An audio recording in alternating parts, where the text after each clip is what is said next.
May panahon pa ang Kongreso ngayong Hunyo para talakayin ang prangkisa ng ABS-CBN upang maitama ang mali at mabigyan ng hustisya ang sinapit ng kumpanya nung ipasara ito noong 2020.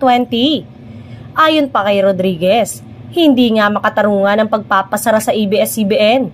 Isa si Rodriguez sa 5 kongresistang naghain ng panukala upang mabigyan ng panibagong prangkisa ang ABS-CBN, kasama sina Representative Gabriel Bordado Jr., Arlene Brosas, Franz Castro, Raul Manuel, Johnny Pimentel at Representative Joey Salceda. Samantala, walang magagawa kundi suportahan ni Pangulong Bongbong Marcos ang ehekutibo at sundin ang proseso ng Kongreso na muling mabigyan ng prangkisang ABS-CBN.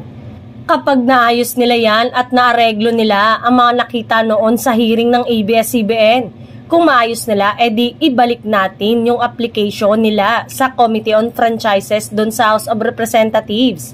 May panahon pa ang Kongreso ngayong Hunyo para talakayin ng prangkisa ng ABS-CBN upang maitama ang mali at mabigyan ng hustisya ang sinapit ng kumpanya